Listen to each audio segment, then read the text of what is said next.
চোখের সামনে শুধু লাশ আর লাশ, পানির নিচে যুবকের লাশ, ঘরের বিছানায় যুবকের লাশ, এ বাবা গাড়ির নিচে যুবকের লাশ।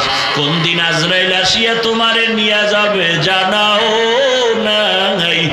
ওরে তোমার সন্তানেরা ডাকবে, মা ডাকবে, আমার সন্তান কই? একটা ডাকের জবাব আর দেওয়ার সুযোগ হবে না। ওই সাদা কাফনের প্যাকেট পরিয়ে কবরের মধ্যে বাঁশবাগানে থাকতে হবে। এখনো সময় আছে, আল্লাহর মহাব্বত অন্তরে জমা করে আল্লাহর কাছে মনে মনে ডাকো আর তওবা করো আর বলো, হে মালিক, ইবাদতের ময়দানে আমি বড় দুর্বল, গুনাহ করে জীবনটারে নাপাক করে ফেলেছি। গুনার কারণে হাত নাপাক, চোখ নাপাক, জিহ্বা নাপাক, অন্তর নাপাক। আজকে থেকে তওবা করলাম, আর নামাজ ছাড়বো না, দাড়ি কাটবো না, বেপরদায় চলবো না। মা বাবার দোয়া নিয়া, শিক্ষকের দোয়া নিয়া, ওলামায়ে কেরামের পরামর্শ নিয়া নবীজির সুন্নাত অনুযায়ী চলবো। মা বোনেরাও আল্লাহর কাছে মনে মনে তওবা করেন, আর বেপরদায় চলবেন না, নামাজ ছাড়বেন না, স্বামীর মাল খেয়ানত করবেন না, মোবাইলে সময় নষ্ট করবেন না। তরিকাত হো তামামি, হাকিকত মে মুহাম্মদ কি গোলামি। শরীয়ত ছাড়া মারেফত হবে? গাভীর দুধের মধ্যে মাখন আসেনি, ঘি আসেনি, ছানা আসেনি। এখন আমি 20 কেজি দুধ একটা পাত্রে নিয়ে ঘোষণা দিলাম, এই 20 কেজি দুধের মধ্যে মাখন আছে, ঘি আছে, ছানা আছে। একজন ওখান থেকে আইসা কাছে খুঁজা দেখি তো, হাত দিয়ে খুঁজতেছে, পাবে? তার মানে কি নাই? আছে? আপনার আছে কথাটা গ্রান্টেড কত পার্সেন্ট বলেন? বলে আছে, ঠিক দেখা যায় না। কথা কি করার, মেহনত করো, মেহনত করতে করতে দেখবা মাখন ভেসে উঠবে। শরীয়তের মধ্যেই মারেফত। কই দেখা যায় না, কেমনে পাই? মুজাহাদা করো। ওয়াল্লাযীনা জাহাদু ফীনা লানাহদিয়ান্নাহুম সুবুলানা ওয়া ইন্নাল্লাহা লামাআল মুহসিনিন।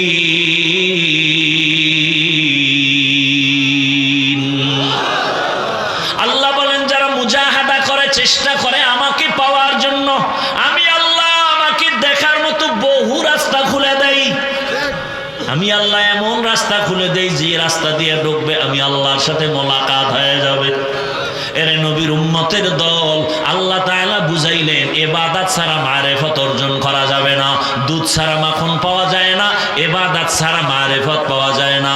মাখন পেতে হলে দুধের উপরে মেহনত লাগাও, মারেফত পেতে হলে শরীয়তের লাইনে ইবাদতের দ্বারা মেহনত করো। ইবাদতের মাধ্যমে মেহনত করে দেখবা আমার মালিকের কুদরতের ঘ্রাণ তোমার নাকের মধ্যে লেগে যাবে।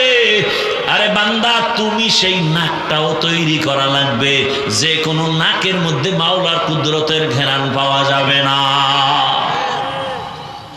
আল্লাহর কুদরতের ঘ্রাণ নেওয়ার জন্য নাকটাকে গুনাহমুক্ত করো, চোখকে গুনাহমুক্ত করো, দেখবা আমার মালিকের কুদরতের ঘ্রাণ, আমার মাওলার মোহাব্বতের ঘ্রাণ তোমার ভেতরে কাজ করে।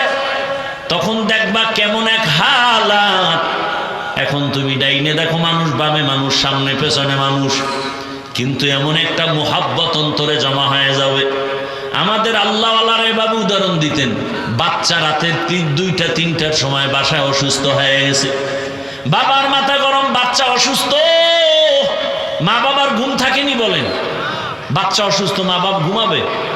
এমন অসুস্থ রাতের বেলা, এখন বাবায় পাগল হয়ে গেছে, বাচ্চারে তাড়াতাড়ি ডাক্তার দেখানো দরকার।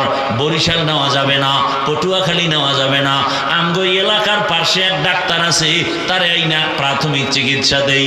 খেয়াল করিয়েন কিন্তু, আর কষ্ট হলে বলেন আমি ছেড়ে দেই। ভালো করে খেয়াল করেন। এবার বাবায় দিছে দৌড়, অন্ধকারে দৌড়ায়, লাইটও হাতে নাই, দৌড়াইতে দৌড়াইতে দৌড়াইতে রাস্তার মাঝে পানি কাদা, এগুলো পাড়ায় পাড়ায় ডাক্তারের ঘুম থেকে উঠাইয়া ঘরে নিয়ে আসছে। নেওয়ার পরে বাচ্চাটারে প্রথম ট্রিটমেন্ট দিয়া আবার ডাক্তারের বাসায় পৌঁছাইয়া আবার বাবায় ঘরে আইসা একটু স্বস্তির নিঃশ্বাস ফালাইছে। বাচ্চা হালকা সুস্থ, মোটামুটি ভালোর দিকে দেখা যায়। ভালো করে খেয়াল করেন, এবার বাবা একটু শান্ত হইয়া ঘরের মধ্যে বইসা দেখে লঙ্গি ছিঁড়ে গেছে, পায়ে থেকে রক্ত আসে। কেউ রক্ত কেন? ডাক্তার চিকিৎসা করলো আমার সন্তানের, আমার পায়ে রক্ত কেন? তাকায় দেখে পায়ের একটা আঙ্গুলের মাথা কেটে গেছে। ওই যে দৌড় দিছে না, এতক্ষণ রক্ত পড়ছে, লঙ্গি ছিঁড়ে গেছে, কিছু টের কেন? চোখ বন্ধ ছিল। আরে ব্যাপারটা কোথায়?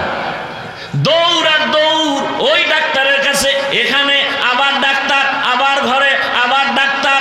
পা কাদা বাড়াইলো, কাপড়ে কাদা, খেয়াল নাই, রক্ত পড়ে, ব্যথাও নাই, কোনো চিন্তা নাই। এখন সন্তান শান্ত, এখন বাবার খেয়াল ফিরে আসছে। আমি তো কাদা মানি মোর পাড়ায় ফেলছি, আমার পা কেটে গেছে, খেয়াল নাই। কারণটা কি? ওই যে আসা যাওয়া করছে, ও রাস্তা দিয়ে হাঁটছে ঠিক, কিন্তু রাস্তার দিকে খেয়াল নাই। ওর অন্তরের মধ্যে সন্তানের মোহাব্বত গালেব হয়ে গেছে। ঠিক আমার আল্লাহর আশিক বান্দা বান্দিরা যখন আমার মাওলাকে পাওয়ার জন্য আসে, ওই বান্দা আর আল্লাহকে পাওয়ার জন্য খানার দিকে তাকায় না, ঘুমের দিকে তাকায় না, খালি অন্তরে চিন্তা চিন্তা চিন্তা। ওই বাবার চিন্তা, সন্তান অসুস্থ, সন্তানের কেমনে ভালো করি, সন্তানটা কখন আমার একটা আব্বু বলে ডাক দিবে। বান্দা যখন আমার আল্লাহর মোহাব্বতের মধ্যে দৌড়াইতে থাকে, ডানে তাকায় আমার আল্লাহকে কেমনে পাই, গাছের দিকে তাকায় আমার আল্লাহর মোহাব্বত কেমনে পাই। ওই বান্দা আমার মাওলাকে পাওয়ার জন্য দিন নাই রাত নাই, ডান নাই বাম নাই, শুধু চিন্তা আর চিন্তা, ফিকির করে আমার মালিক কই, টাকার মালিক হলাম, বাড়ির মালিক, গাড়ির মালিক, ছেলে মেয়ে সব পাইলাম, আমারে কে কথা বলায় তারে তো এখনো চিনলাম না, আমারে ঘুম থেকে সজাগ কে করে তারে তো চিনলাম না, আমারে কে এত সুন্দর চেহারা বানাইলো তারে চিনলাম না, আমারে টাকার মালিক বাড়ির মালিক কে বানায় দিল তারে তো চিনলাম না। ওই বান্দা এখন এমন গবেষণা করে, আমার আসল মালিকের তো এখনো চিনতে পারি নাই, আমার ছেলেরে চিনলাম, মেয়েকে চিনলাম, স্ত্রীকে চিনলাম, টাকা চিনলাম, বাড়ি চিনলাম, এর পিছনে আসল মালিককে তারে তো একবারও চিনলাম না। বান্দা গবেষণা করতে করতে করতে করতে এমন একটা পর্যায়ে চলে আসে, বান্দা তখন আমার আল্লাহর মোহাব্বতের দিকে আগাইতে থাকে। বান্দার জিহ্বা নাড়ায় নাড়ায় আমার আল্লাহকে মাঝে মাঝে ডাকে। ওই আল্লাহ বলেছেন হাদিসে কুদসি, বান্দা যখন আমার দিকে এক বিঘা আগায়, আমি আল্লাহর রহমত তার দিকে এক হাত আগায় যায়। বান্দা যখন এক হাত আগায়, আমার রহমত তার দিকে 2 হাত আগায় যায়। বান্দা যখন হেঁটে হেঁটে আগায়, আমার রহমত তার দিকে দৌড়ায়। আর আল্লাহ বলে, রহমতের দরজায় আসো, আমি দরজা খুলে দিলাম। বান্দা যখন দৌড়াতে থাকে, বান্দা এখন আল্লাহর মোহাব্বতে খানা খাইতো গিয়া আল্লাহ বলে ডাক দেয়, হাঁটে চলে, মাওলার ডাক জবানে বন্ধ নাই। এমন একটা পর্যায়ে বান্দার হালাত চলে আসে, বান্দা এখন চিন্তা আমার আল্লাহ। এমন একটা পর্যায়ে গিয়া আল্লাহর মোহাব্বতের দরিয়ায় যখন ডুব দেয়, ওই বান্দার এখন আর ছেলের মায়া কমে গেছে, মেয়ের মায়া কমে গেছে, এখন তার সবসময় খেয়াল আমার মালিক। আর আমার মালিকের যদি আমি না পাই, আমার জাহান্নাম ছাড়া উপায় নাই। ওই বান্দা তখন আমার মাওলাকে নিয়েই ভাবতে থাকে, আমার মাওলাকে কোন জায়গায় পাই। এ মাঝে মাঝে মসজিদে দৌড়ায়, মাঝে মাঝে আল্লাহওয়ালার দরবারে দৌড়ায়, মাঝে মাঝে কোরআনের বাগানে দৌড়ায়, ওলামায়ে কেরামের পেছনে দৌড়ায়। বাড়ির চিন্তা আগের তুলনায় নাই, ঘরের চিন্তা নাই, আগের মতো ছেলে মেয়ের চিন্তা নাই। ব্যাপারটা কি বলে, আগের থেকে এখন আমার মালিকের মোহাব্বত অন্তরে ঢুকে গেছে। এখন এমন অবস্থা, ওই বান্দা আগাইতে আগাইতে আল্লাহ পাক তার এমন ভাবে কুদরতি ভাবে কবুল করে নেয়। কিছু বান্দার হালাত এমন হয়, পানির মধ্যে ডুব দিয়া মানুষ যেমন এমন অবস্থা, ডানেও পানি, বামেও পানি, সামনেও পানি, উপরে নিচে পানি আর পানি। আরে আমার মাওলার মোহাব্বতের চাদরে যদি কোনো আশেক আটকাইয়া যায়, এমন এক হালাত, ওই বান্দা তখন ডানে আমার মালিকের কুদরত, বামেও মালিকের কুদরত, সামনেও মালিকের কুদরত। ও মাওলার আশেক, ও আল্লাহর বান্দারা, ও যুবক বাবারা,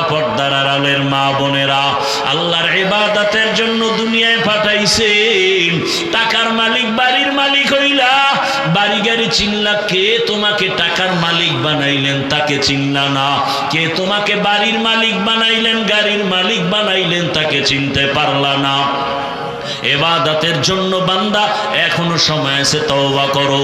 ও যুবক বাবারা, পর্দার আড়ালের মা বোনেরা, জীবনে তো দুনিয়ার পেছনে ঘুরতে ঘুরতে কোন দিন আপনার দাড়ি উঠলো খবর নাই, ওই কালো দাড়ি সাদা হয়ে গেল খবর নাই, আবার ওই সাদা দাড়ি এখন শরীরটাও দুর্বল খবর নাই, যৌবনটাও ভাটা লাগছে খবর নাই।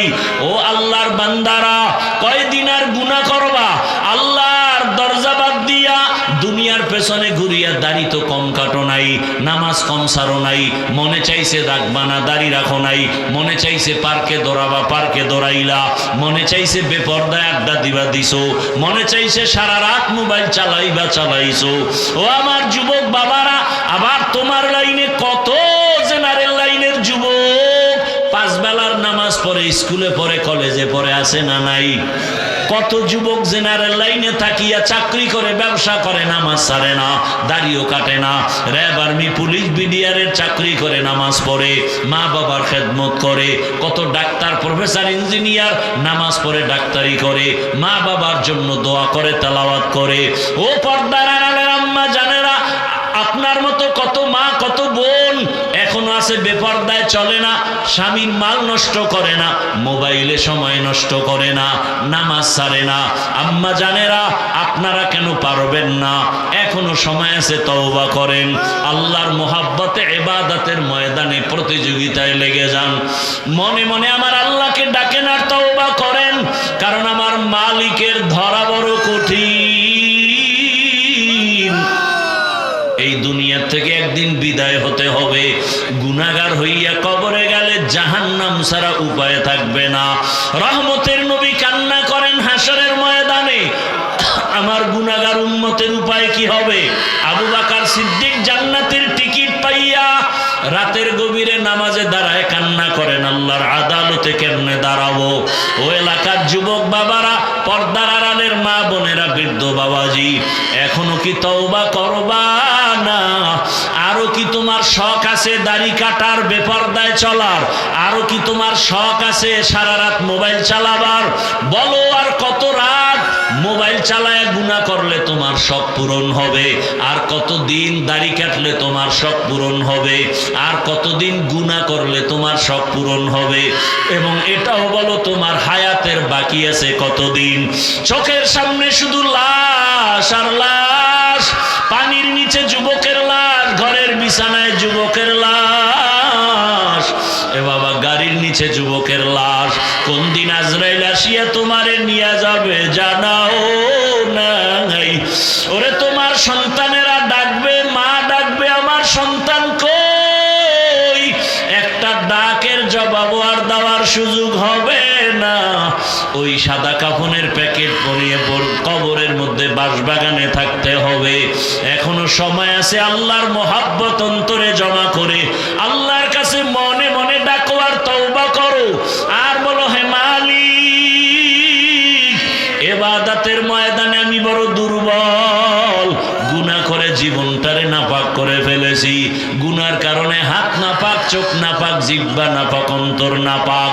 আজকে থেকে তওবা করলাম, আর নামাজ ছাড়বো না, দাড়ি কাটবো না, বেপর্দায় চলবো না। মা বাবার দোয়া নিয়া, শিক্ষকের দোয়া নিয়া, ওলামায়ে কেরামের পরামর্শ নিয়া নবীজির সুন্নাত অনুযায়ী চলবো। মা বোনেরাও আল্লাহর কাছে মনে মনে তওবা করেন, আর বেপর্দায় চলবেন না, নামাজ ছাড়বেন না, স্বামীর মাল খেয়ানত করবেন না, মোবাইলে সময় নষ্ট করবেন না। তওবা করার মতো যদি অন্তর তৈরি হয়, আল্লাহর মোহাব্বত থাকলে, মুনাফিকি যদি না থাকে, খাঁটি তওবার নিয়ত যাদের আছে, দুটো হাত আমার আল্লাহকে দেখায় দেন। আয় আল্লাহ, আমাদের হাতগুলো কবুল করে নেন, তওবা কবুল করে নেন, তওবার উপরে মজবুত হইয়া চলার মতো তৌফিক দান করেন, আমিন। আলহামদুলিল্লাহি রাব্বিল আলামিন, ওয়াসসালাতু ওয়াসসালামু আলা সাইয়্যিদিল আমবিয়া ওয়াল মুরসালিন ওয়া আলা আলিহি ওয়া আসহাবিহি আজমাইন। ইয়া আরহামার রাহিমিন, ইয়া আরহামার ইয়া আরহামার রাহিমিন রব্বিরহামহুমা কামা রাব্বায়ানি সগীরা রব্বিরহামহুমা কামা রাব্বায়ানি সগীরা बता हमको तेरे राह किस तरफ है तेरे राह पर चला हमको खुदाया बेगुनाह न गुज़श्त बरमा साअत बहुज़ूरे दिल न करदम ताअती अल्लाहुम्मा इन्नका अफ़ुव्वुन करीम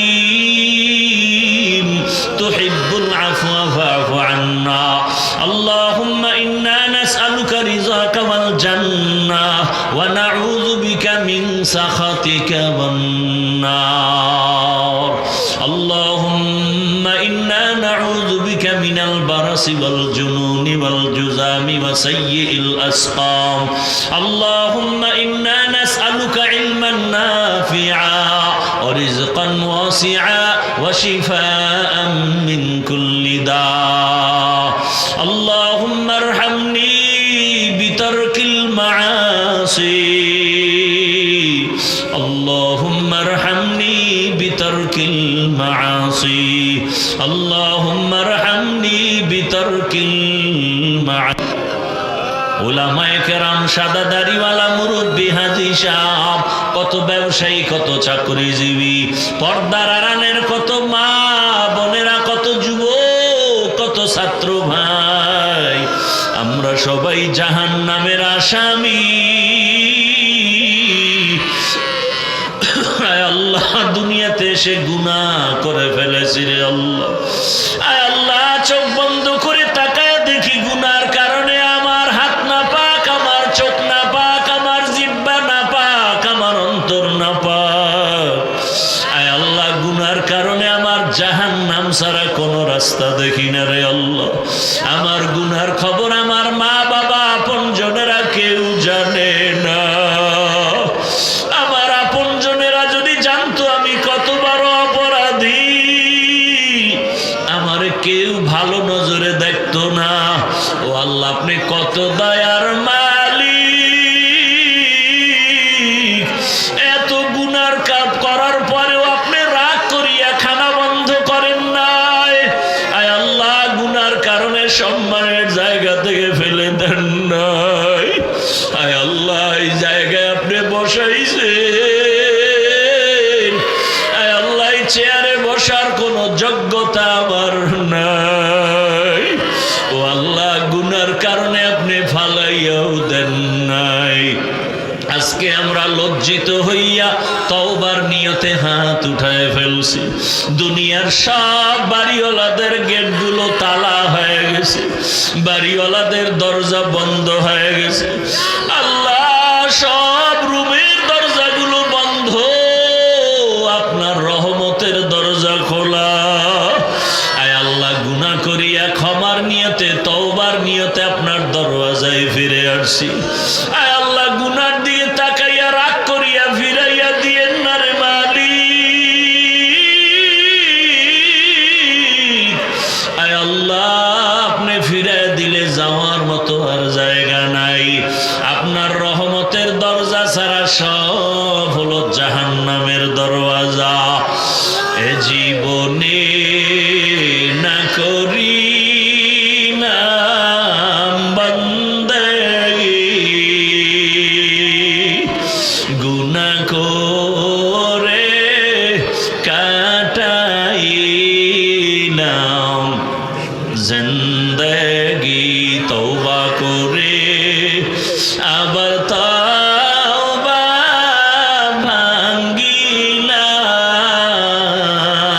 ভাঙ্গিলাম তওবা করে আবার তওবা ভাঙ্গিলাম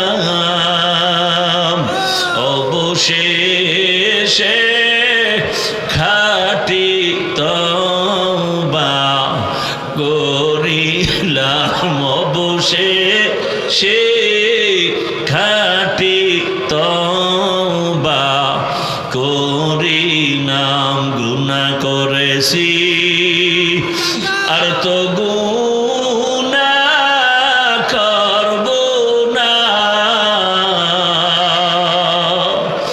দয়া করে মাফ করে দেন রব্বানা দয়া করে মাফ করে দেন রব্বানা সকলেরই